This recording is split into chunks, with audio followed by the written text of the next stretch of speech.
بسم الله الرحمن الرحيم ملد دبنت هي حنون كان لي يرادو سكروغا قيبتا تايب 2 لي يرادو تايب 1 ما هيا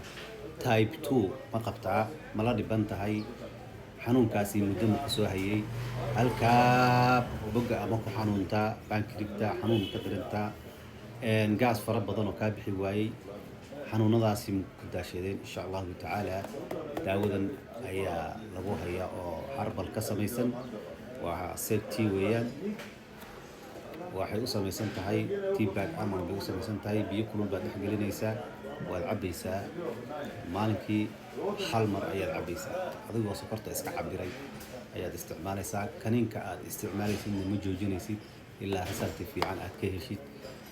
geedkan aad uu muhiim u yahay xanuunkaasi isha qumayada ee qofka ku dhacdo ama qumayga ee isha wareenta qofka oo isu bedesho sonkorowga iyo waxyaalaha noocaas oo kala ah geedkan ayaa caafimaad u ah oo la helay muddo waqti badanna lagu soo cilaajin jiray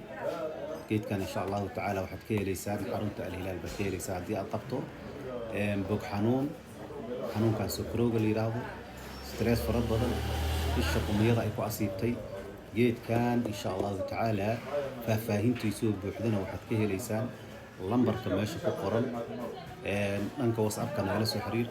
acashaabtaas ha u daymo darnaan ilaahay idinkiisa haddii waalidkaaga sonkorow qaybta labaad uu qabo la dhiban yahay sonkorta daawooyinku isticmaalayay ay wax ka tir la yihiin sonkorta mar walba iska kacayso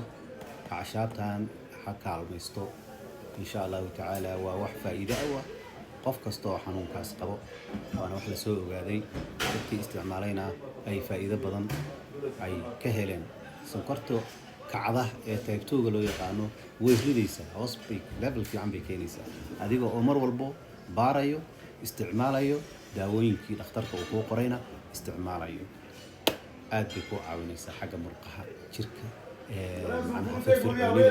xasidka iyo isha waxyaalahan ee sonkortu qofka firfircoonida iyo waxay ka celiyaan inuu wax qabsado inuu cajis iyo hurdo iyo waxbay ku ridayaan marka ilaa idinkiisa waa lagu faa'iideeyay ku faa'iido adiguna kasoo dalbo xarunta al-hilaal ilaa idinkiisa wax faa'iido leh ayaan mar walba idin la wadaagnaa dad badan oo duceeyay oo ku caafimaadeen waa jiraan aad baad mahadsantiin wabillahi tawfiiq